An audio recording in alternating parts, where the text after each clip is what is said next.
Gospel TV వీక్షకులకు వందనాలు తెలియజేస్తున్నాను. డేవిస్ ఓమర్ వరల్డ్ ఎవాంజలిజం సమర్పించు ట్రాన్స్ఫార్మింగ్ సోల్స్ ఆత్మల పరివర్తన కార్యక్రమంకు స్వాగతం, సుస్వాగతం. డాక్టర్ హెజ్రా శాస్త్రి గారి మధుర గీతం అనంతరం బ్రదర్ బండి డేవిస్ జే ఓమర్ గారు వాక్య సందేశాన్ని అందించెదరు.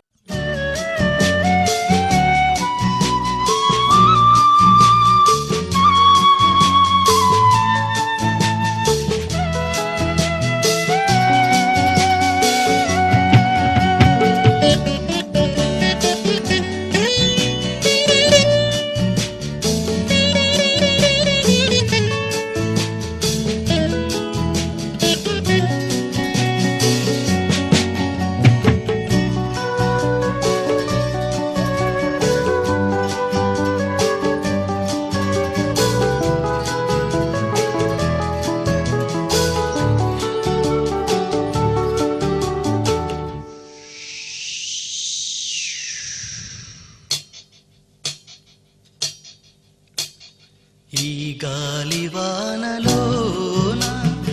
ఏకాకినయ్యున్న నీ ప్రేమ నెరిగిన వేళ నిన్ను నే వీడజాల.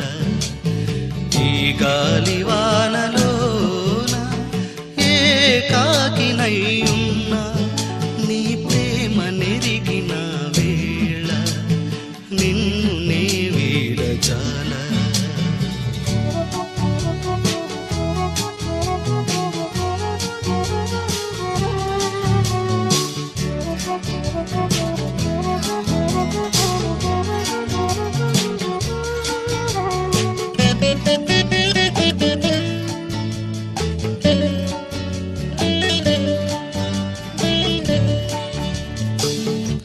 ఏ గమ్యము లేకనే నేనుంటిని, ఈ బ్రతుకు భారమేనని నేనంటిని. ఏ గమ్యము లేకనే నేనుంటిని, ఈ బ్రతుకు భారమేనని నేనంటిని. నీదు వాక్యం నాలో నిలిపి నిత్య జీవం చూపినావు. గాలివానలోన ఏకాకినయ్యున్న నీ ప్రేమ నెరిగిన వేళ నిన్ను నే వీడజాల.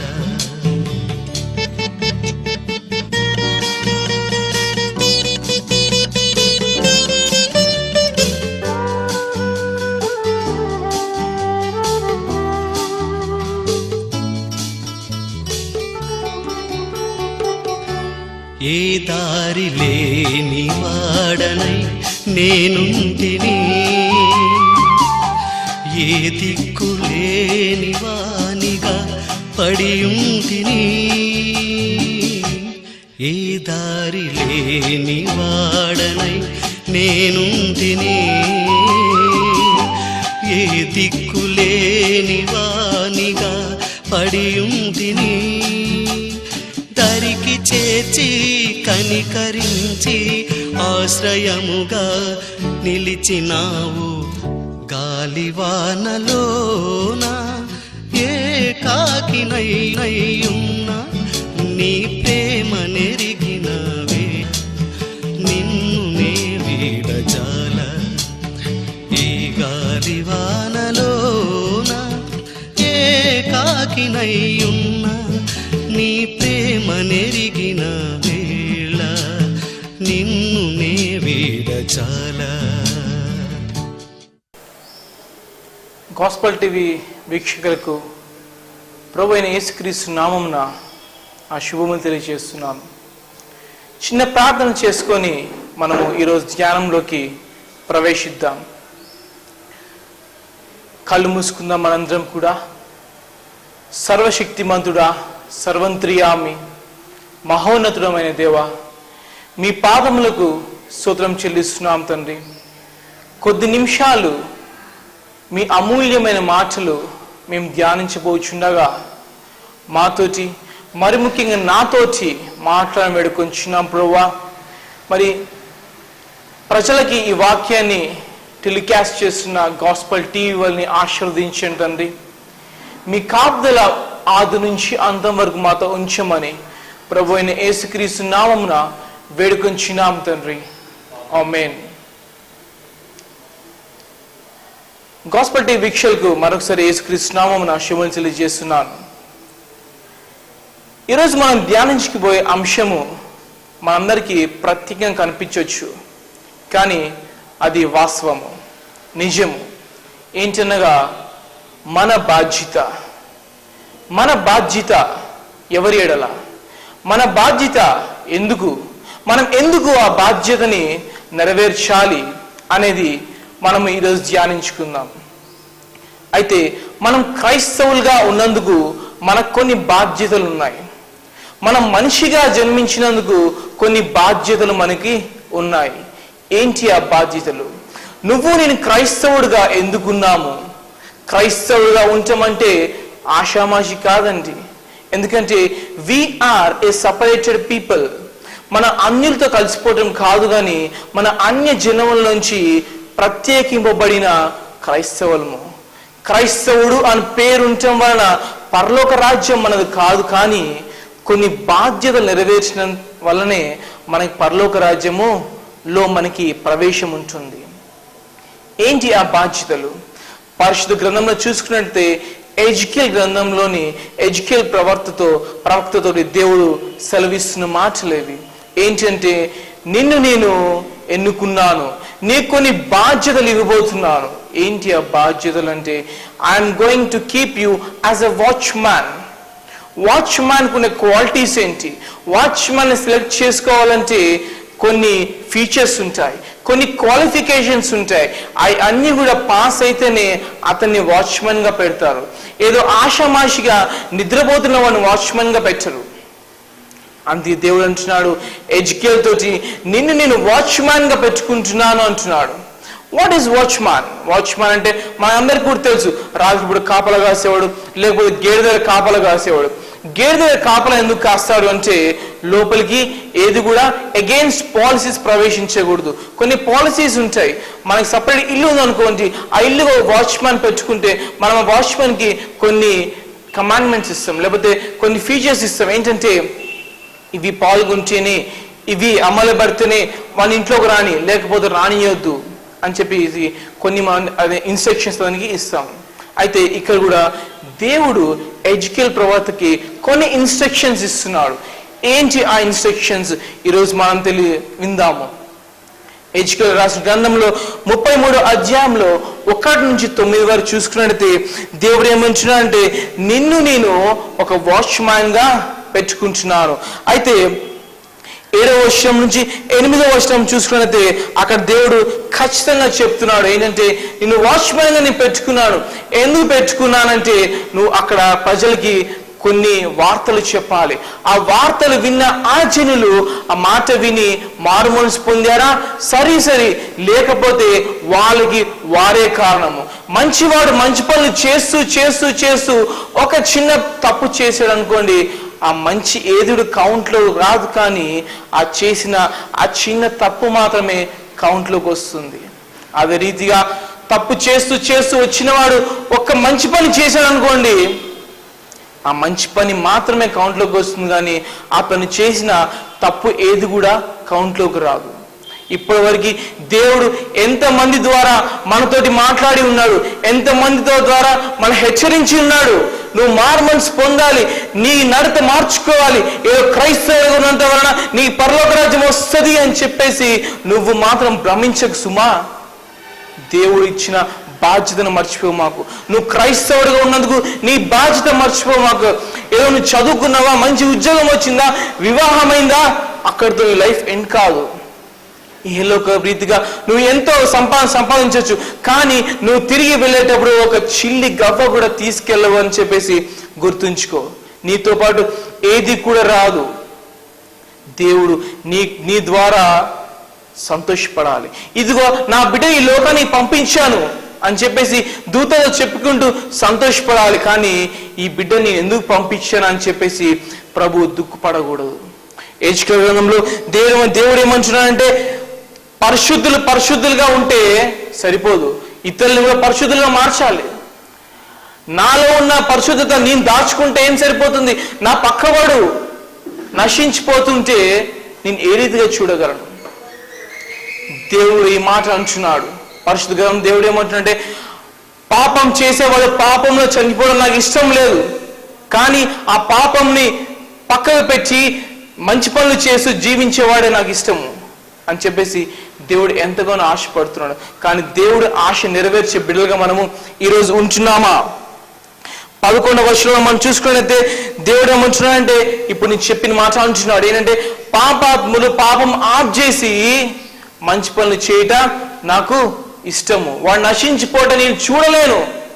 ఎందుకంటే దివారాత్రులు కూడా నీ గురించి దేవుడు కన్ను ఆర్పకుండగా నిన్ను రక్షిస్తూ వస్తున్నాడు. కానీ మనం ఏం చేస్తున్నాం అంటే, ఆయన ఇచ్చిన రక్షణని కూడా మనం ఏం చేస్తున్నామంటే ఒక ఛాన్స్గా తీసుకుంటున్నాం, కానీ ఆ ఛాన్స్ని ఏం చేస్తున్నామంటే వేస్ట్గా ఉపయోగిస్తున్నాము.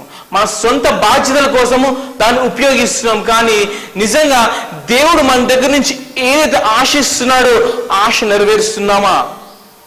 ఇక్కడ ఎజికేల్ ప్రవక్త కూడా దేవుడు అదే చెప్తున్నాడు, నిన్ను నేను ఒక వాచ్మెన్గా అరేంజ్ చేసుకున్నాను, వాచ్మెన్కి ఉన్న వాళ్ళ క్వాలిటీస్ నీలో ఉన్నాయి కనుక నిన్ను ఏర్పరచుకున్నాను. కాబట్టి ఒక వాచ్మెన్ చేయవలసిన డ్యూటీస్ అన్ని కూడా నువ్వు చేయాలి. ఏంటంటే నువ్వు ఇతరులకు ప్రవచింపాలి. ఏం ప్రవచించాలంటే, పాపం చేస్తున్నావు అని నువ్వు హెచ్చరించాలి. నువ్వు పాపం చేస్తున్నావు, నీ పాపం మానుకో అని చెప్పి హెచ్చరించాలి. కానీ నువ్వు వాడిని చూసి సిగ్గుపడకూడదు. ఏదో ఎదుటివాడు చాలా గొప్ప స్థాయిలో ఉన్నాడు, నీకంటే ఉన్నత స్థాయిలో ఉండవచ్చు, కానీ దేవుడు నీతో మాట్లాడినట్లయితే ఎదుటి వ్యక్తితో నువ్వు మాట్లాడాలి. ఎందుకంటే దేవుడు నిన్ను ఎన్నుకున్నాడు, నన్ను ఎన్నుకున్నాడు. నువ్వు క్రైస్తవుడిగా ఉన్నావంటే దేవుడు ఖచ్చితంగా నిన్ను ఎన్నుకున్నాడు. ఆ రోజు ఎజికేల్ ప్రవక్తని ఏ రీతిగా ఎన్నుకున్నాడో ఈరోజు నిన్ను నన్ను కూడా ఎన్నుకున్నాడు. కానీ మనం ఏం చేస్తున్నామంటే, మనం క్రైస్తవులుగా ఉండే గొప్పగా చెప్పుకుంటాం, నువ్వు ఎవరివంటే క్రైస్తవుడు అని చెప్పుకుంటాం, కానీ నిజంగా క్రైస్తవుడు జీవించిన జీవితము నువ్వు జీవిస్తున్నావా? అయితే దేవుడు ఏమంటున్నాడంటే, నేను 16వ వచనంలో ఎజికేల్ గ్రంథం 33వ అధ్యాయం 16వ వచనం దేవుడు ఏమంటున్నాడంటే, నేను ప్రతి ఒక్క పాపాలను క్షమిస్తాను, పాపాలని ఖచ్చితంగా నేను క్షమిస్తాను. ఎప్పుడంటే నువ్వు నిజంగా పూర్తి మనసుతోటి నీ పాపాన్ని నువ్వు ఒప్పుకున్నట్టయితే దేవుడి కంపల్సరీ ఈజ్ ఆల్వేస్ రెడీ. ఒక్కటేంటంటే నువ్వు ఆయన దగ్గరికి వెళ్ళాలి. నువ్వు నీ హృదయంలోకి యేసు ప్రభువాన్ని ఇన్వైట్ చేయాలి. ఎందుకంటే అనుక్షణం కూడా హృదయం అనే తలుపు దగ్గర నిల్చొని యేసు ప్రభువారు తడుతూ ఉన్నాడు, కానీ ఆ స్వరం నీకు వినిపించట్లేదు. నువ్వు క్రైస్తవ అయినప్పటికీ కూడా నీ హృదయంని ప్రభు తడుతూనే ఉన్నాడు, కానీ నువ్వు తెరుస్తున్నావా? లేకపోతే నీ హృదయంలో ఆల్రెడీ వేరే వాళ్ళని పెట్టుకొని తలుపేసుకున్నావా? మనకి మాత్రమే అది తెలుసు. అదే 20వ వచనంలో చూసినట్లయితే దేవుడు ఏమంటున్నాడంటే, ఎవరి పని ద్వారా వాళ్ళని నేను తీర్పు తీరుస్తాను. నువ్వు ఏ పని చేస్తావో ఆ పని ద్వారా నిన్ను తీర్పు తీరుస్తాను. నువ్వు మంచివాడివా, ఓకే, వెల్ అండ్ రైట్. నువ్వు చెడ్డవాడివా, నరకంలోకి వెళ్తావు. అంటే నువ్వు చేసిన ప్రతి ఒక్క పని కూడా కౌంట్లోకి వస్తుంది. నువ్వు పిన్ ఒక పడేసి ఆ పిన్ ద్వారా ఎవరైనా కుచ్చుకొని వారి కాల్ సెప్టిక్ అయిందా, ఆ తప్పు నీదే, అది కూడా కౌంట్లోకి వస్తుంది. అంటే each and everything is counted. అది మనము గుర్తుంచుకోవాలి. ఏదో బైబిల్లో రాయబడదుగా స్టోరీస్ కదా అనుకోకండి, ఖచ్చితంగా రాయబడ్డవి, జరగబోయే కూడా రాయబడ్డాయి. అయితే కొంతమంది ఈ మధ్య కాలంలో కొన్ని మూవీస్ తీసి ఉన్నారండి. ఆ మూవీస్ దాంట్లోని యేసు ప్రభు గురించి రకరకాలుగా చిత్రించి చూపించున్నారు. కానీ మీకు ఇంటర్నెట్ ఉన్నైతే తెలిసి చూసుకోండి, ఆ మూవీస్ తీసిన వ్యక్తుల జీవితాలు ఏ రీతిగా ఉన్నాయి. ఆ మూవీ వాళ్ళ జీవితంలో లాస్ట్ మూవీగా మిగిలిపోయినది. మీకు అందరికి తెలుసు, డా విన్సీ కోడ్ అనే మూవీ మీరు చూసి ఉన్నారు. ఆ మూవీ తీసిన ఆ డైరెక్టర్ పరిస్థితి ఏమైపోయింది, మీరు ఒక్కసారి మీకు వెబ్సైట్ ఉన్నట్టయితే, ఇంటర్నెట్ ఉన్నట్టయితే మీరు ఒక్కసారి లాగిన్ అయి చూడండి ఆయన జీవితము ఏ రీతిగా ఉందో. అంటే ఏదో మనుషుల్ని పోల్చి చెప్పట్లేదు, కానీ మన జీవితాలు కూడా ఆ రీతిగా ఉంటున్నాయి. దేవుణ్ణి, క్రైస్తవుల్ని, లేకపోతే విశ్వాసుల్ని మనము అనేక రకాలు చిత్రించుకోవచ్చు మన మైండ్లోని, కానీ దాని ద్వారా మనకు కలగబోయేది ఏంటి అనేది మనం ఒక్కసారి జ్ఞాపకం చేసుకోవాలి. ఈరోజు నిన్ను నన్ను దేవుడు ఎన్నుకున్నాడు, మనకు కొన్ని బాధ్యతలు ఇచ్చి ఉన్నాడు. ఏంటంటే నువ్వు నేను క్రైస్తవుడిగా ఉన్నామంటే ఇతరులను కూడా మనం మార్చాలి. దేవుడి యొక్క విశ్వాసంలోకి మనం మార్చాలి. అంటే దేవుడు మనల్ని చేసిన సాక్ష్యాల్ని ఇతరులతోటి పంచుకోవాలి. అంతేకాని మనలో మనం దాచుకున్నట్టయితే అది దేనికి పనికిరాదు. అందుకే పరిశుద్ధ గ్రంథంలో దేవుడు సెలవిస్తుంది ఏంటంటే, నిన్ను ప్రేమించిన వాడిని నువ్వు ప్రేమించడం వల్ల ఫలితం ఏమి ఉంది అని చెప్పి దేవుడు సెలవిస్తాడు. అవును, మనం ప్రేమించిన వాళ్ళని మనం ప్రేమిస్తే ఫలితం ఏముంది?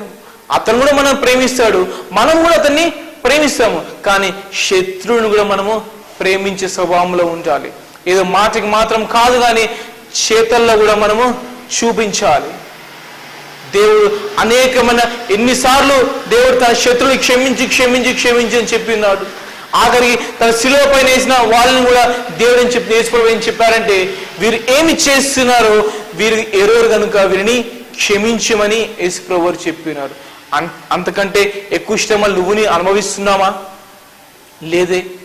అంటే మనకి క్షమించడం చాలా ఈజీ. మళ్ళీ ఒక మాట అంటారు అంతే. ఆ మాట వలన మనకేమైనా ఉపయోగం ఉందామండి? ఏమి ఉపయోగం లేదు. వింటాము, వదిలేస్తాం అంతే. దానివల్ల పట్టించుకుంటేనే అది మనకి హాని కలిగిస్తుంది. ఎదుటి వ్యక్తిని క్షమించాం మనము. వాడిని ఎప్పుడు కొట్టాలా, ఎప్పుడు తిట్టాలా, వాడిని ఆ మాట ఎప్పుడు అనాలా అనుకుంటాం, కానీ ఎప్పుడు క్షమించాలా అనే తలంపు మాత్రము మనలోకి రానే రాదు. అదే మనం చూపితే హెజ్కేలు గ్రంథంలోని 12వ అధ్యాయంలో 22వ వచనంలో చూసుకుంటే అక్కడ జనాలు ఏం చెప్తున్నారంటే, తరాలు మారిపోతున్నాయి కానీ ఇంతవరకు దేవుడు చెప్పింది ఏది కూడా కావట్లేదు అని. అంటే దేవుని యొక్క రాకడ సమీపంగా ఉంది, కానీ ఆ చిన్నప్పటి నుంచి మేము ఇంటూనే ఉన్నాము, కానీ అది మాత్రం ఇప్పుడు రావట్లేదు అని చెప్పేసి 22వ వచనంలో జనాలు అంటున్నారు. కానీ యేసు ప్రభు దేవుడు ఏమంటున్నారంటే, ఇదిగో జనాలు ఎందుకు ఈ మాట అంటున్నారు, ఈ మాట అన్నందుకు ఖచ్చితంగా వాళ్ళకి చెప్పు. ఏంటంటే, ఇదిగో నేను త్వరగా వస్తున్నాను, ఖచ్చితంగా వారు ఇంకా మాట అది ఉపయోగించరు అని చెప్పి హెజ్కేలు ప్రవక్తతోటి చెప్తున్నాడు. హెజ్కేలు ప్రవక్త అక్కడ జనాలతో చెప్తున్నాడు, దేవుడు ఖచ్చితంగా వస్తాడు. కానీ వినిన వాళ్ళు మాత్రము బాగుపడతారు, కానీ విననోళ్ళు మాత్రము ఎక్కడికి వెళ్తారో మనందరికి కూడా బాగా తెలుసు. చిన్నప్పటి నుంచి మనం వింటూనే ఉన్నాము. ఉన్నాయి రెండు మార్గాలు. ఏంటి ఆ మార్గాలు కూడా మనకి బాగా తెలుసు. ఏ మార్గం ఎన్నుకుంటావు? ఏ మార్గంలో నువ్వు నేను ఉంటాము? విశాల మార్గమా, ఇరుకైన మార్గమా? ఈరోజు మనం హ్యాపీగా బతకొచ్చు, లక్షలు మన మధ్య ఉండొచ్చు, కానీ ఆ లక్ష్యం నిన్ను దేవుని దగ్గర తీసుకెళ్తాయా? లేదు. మనలో ఉన్న ఆత్మీయత, మనలో ఉన్న మంచితనము, ఏదో దేవుడు మనలో ఉన్న కోరుకుంటున్నాడో అది మనలో ఉన్నట్టు అయితేనే నువ్వు నేను పరలోక రాజ్యానికి వెళ్తాము. దేవుడు మత్తయి సువార్తలో అంటాడు ఏమంటే, ప్రభువా ప్రభువా అని పిలుచు ప్రతివాడు పరలోక రాజ్యం ప్రవేశించాడు, కానీ దేవుడి యొక్క చిత్తాన్ని నెరవేర్చేవాడు మాత్రమే పరలోక రాజ్యానికి ప్రవేశిస్తాడు. ఏంటి మన రెస్పాన్సిబిలిటీ? ఏంటి? What is our responsibility? మన రెస్పాన్సిబిలిటీ ఏంటంటే, మనం బాగుంటాం కాదు, కానీ ఇతరులను బాగుపరచాలి. తప్పు చేసిన వాడికి తప్పు చేసేవాడు నువ్వు చెప్పాలి, నువ్వు కరెక్ట్ చేయాలి. నువ్వు కరెక్ట్ చేయకపోతే దేవుడు నిన్ను ఎన్నుకునేందుకు ఉపయోగం లేదు. దేవుడు నిన్ను నన్ను ఎన్నుకున్నాడంటే ఖచ్చితంగా దానికి ఉపయోగం ఉండాలి. మనం అనేకమైన అడ్వర్టైజ్మెంట్స్ చూస్తూ ఉంటాము. అడ్వర్టైజ్మెంట్స్ కి బ్రాండ్ అంబాసిడర్స్ అని ఉంటారు. అంటే ఆ కంపెనీకి వాళ్ళ బ్రాండ్ అంబాసిడర్స్. కంపెనీకి మంచి పేరు ఇచ్చినా చెడ్డ పేరు ఇచ్చినా కేవలం వారి వల్లే వచ్చింది. అవును డియర్ ఫ్రెండ్స్, దేవుడు మనల్ని ఎన్నుకున్నాడు. ఎందుకు ఎన్నుకున్నాడంటే తన రాజ్యాన్ని ఇతరులకు చూపడానికి. నీ ద్వారా నిన్ను జనాలు చూసినప్పుడు, అవును పలానా వ్యక్తి పలానా దేవుడి యొక్క బిడ్డ, ఈ వ్యక్తి ఇంత మంచిగా ఉన్నట్టయితే ఇతను నమ్ముకున్న దేవుడు ఇంకెంత గొప్పగా ఉంటాడు అని చెప్పేసి ఆ దేవుని నామానికి మహిమ కలగాలి. కానీ దేవుడు ఎందుకు ఈ బిడ్డను సృష్టించా అని చెప్పి బాధపడకూడదు. మనం అనేకమైన ప్రార్థనలు చేస్తుంటాము. ప్రతి ఆదివారం గుడికి వెళ్తుంటాము. సమయం దొరికినప్పుడు ప్రార్థన చేస్తుంటాము. ఎందుకు చేస్తుంటాం తెలుసా? చాలా మంది అనేక మాట్లాడతారు, కానీ we are doing a business with God. మనం దేవునితో బిజినెస్ చేస్తున్నాం. మనం అనుకోవచ్చు ఏం బిజినెస్ చేస్తున్నామని. అవును డియర్ ఫ్రెండ్స్, మనం దేవుణ్ణి అనేకమైన అడుగుతాం, నాకు అది కావాలి ఇది కావాలని చెప్పి అడుగుతూ ఉంటాము. అవి వచ్చినాక థ్యాంక్ యూ జీసస్ అని చెప్పి తిరిగి అతనికి సమాధానం చెప్తూ ప్రార్థన చేస్తాం. అదే నీకు రాకపోతే నువ్వు ప్రార్థన చేయవు, దేవుణ్ణి స్తుతించవు. నువ్వు చేస్తుంది బిజినెస్ కాదా? నీకు ఒకటి వచ్చింది కాదు కానీ ఇంకోటి ఇచ్చావు. నువ్వు షాప్లోంచి ఒక వస్తువు కొంటున్నావు కాబట్టి డబ్బులు ఇస్తున్నావు. దేవుడు నీకు ఇచ్చాడు కనుక అబ్బాయి స్తుతిస్తున్నావు, లేకపోతే నువ్వు స్తుతించావే. This is called a business with God. మనం ప్రార్థన చేస్తున్నాము, ఆలయానికి వెళ్తున్నాము, కానీ బిజినెస్ చేస్తున్నాం దేవునితోటి. ఏదో దేవుని నామాన్ని మహిమపరచాలని కాదు, కానీ ఏదో మనం మంచుకున్నాను కాదు, ఇతరులు మంచుకున్నా కాదు, కానీ కేవలం మనం బిజినెస్ చేస్తున్నాం దేవుడితో. Stop doing that business. ఆ బిజినెస్ చేసిన వల్ల ఎందుకు పనికిరాదు. నీ రెస్పాన్సిబిలిటీ ఏంటో నువ్వు తెలుసుకో, నీ బాధ్యత ఏంటో నీకు తెలుసుకో, నా బాధ్యత ఏంటో నేను తెలుసుకోవాలి. మన దేవుడు ఎందుకు సృష్టించాడు, మన ఈ లోకంలో రావడానికి కారణం ఏంటి, నువ్వు ఎందుకు ఈ లోకంలో పుట్టి ఉన్నావు, ఎందుకు జన్మించున్నావు అనే కారణము తెలుసుకోవాలి. ఏదో జన్మించామా, సంపాదించామా, ఎంజాయ్ చేసామా, మరణించామా అని కాదు. కానీ నువ్వు మరణించిన తర్వాత నువ్వు ఎక్కడ ఉంటావు, నరకంలో ఉంటావా, పరలోకంలో ఉంటావా, తీర్మానించుకో. ఈరోజు దేవుడు మనతోటి ఖచ్చితంగా మాట్లాడుతూ ఉండొచ్చు. ఖచ్చితంగా దేవుడు నీ హృదయంతో నా హృదయంతో మాట్లాడుతూ ఉండవచ్చు. మనం పెడచెవన వేసామనుకోండి, ఆ పెడచెవన వేసిన మాట పెడచెవన మిగిలిపోతుంది. దేవుడు నీ జీవితంలో ఒక్కసారి కన్ను మూసినట్లయితే నీ జీవితం ఏమైపోతుందో గ్రహించుకో. Dear friends, today we are alive only because of his grace. అతని కృప మన యందు లేకపోతే ఈరోజు నువ్వు నేను జీవించలేము, శ్వాస పీల్చలేము. నువ్వు శ్వాస పీలుస్తున్నావు, కానీ పీల్చే శ్వాసతోటి ఏమి చేయాలో, లోకరీతిగా ఏమి సంపాదించాలో ఆలోచిస్తున్నావు, కానీ పీల్చే శ్వాసతోటి దేవుని నామంని ఎలా గణపరచాలి అని చెప్పేసి మర్చిపోతున్నావు. ఆ రోజు ఎజ్కేల్తో దేవుడు ఏం చెప్తున్నంటే, నేను వాచ్మెన్గా ఎన్నుకున్నాడు. ఈరోజు దేవుడు నీతోటి నాతో చెప్తుందంటే వాచ్మెన్గా ఎన్నుకున్నాను. సో ఇప్పటివరకు మనం one side of the coin చూసాం, ఇంకో సైడ్ ఆఫ్ ద కాయిన్ చూసుకున్నట్లయితే దేవుడు ప్రత్యేకంగా నీతోటి నాతోటి ఈ మాట మాట్లాడుతున్నాడు. ఇప్పటివరకు ఈ మాట ఎన్నిసార్లు నువ్వు విన్నావు, ఎన్నిసార్లు నేను విన్నాను. దేవుడు ఎన్నిసార్లు మనతోటి మాట్లాడి ఉన్నాడు. మనం పెడచోను పెడుతున్నామా, లేకపోతే మన హృదయంలోకి దాన్ని ప్రవేశింపజేస్తున్నామా? ఎన్నిసార్లు మన పక్క వాళ్ళతో దేవుని మాటలు మనం పంచుకున్నాము, అది మనకి మాత్రమే తెలుసు. ఇది మనం క్రైస్తవులుగా ఉన్నాం కదా సరిపోతుంది అనుకుంటే మాత్రం కుదరదండి. నువ్వు క్రైస్తవుడిగా ఉండడం వల్ల ఫలితం లేదు. ఎందుకంటే దేవుడు చెప్తున్న మాట అది ఏంటంటే, నిన్ను ప్రేమించిన వాడిని నువ్వు ప్రేమించడం వల్ల ఫలితం ఏమి ఉంది? ఎస్ డియర్ ఫ్రెండ్స్, దేవుడు నిన్ను ప్రేమిస్తున్నాడు. నువ్వు దేవుని ప్రేమిస్తున్నావా? అయినప్పటికీ కూడా నువ్వు దేవుని ప్రేమించకపోయినప్పటికీ కూడా దేవుడు నిన్ను ప్రేమిస్తూనే ఉన్నాడు. ఎందుకంటే ఏదో ఒక రోజు ఆ ప్రేమ ఒక విలువను తెలుసుకుంటావని, ఏదో ఒక రోజు తను నీకు ఇచ్చిన రెస్పాన్సిబిలిటీని నెరవేరుస్తావని, ఏదో ఒక రోజు ఆ రెస్పాన్సిబిలిటీ ఏంటో నువ్వు తెలుసుకుంటావని, ఈ లోకంలోకి నువ్వు ఎందుకు జన్మించావో తెలుసుకుంటావని చెప్పేసి ఆయన నిన్ను ప్రేమిస్తూనే ఉన్నాడు. కానీ మనం ఏం చేస్తున్నామంటే ఆ ప్రేమని తృణీకరిస్తున్నాము.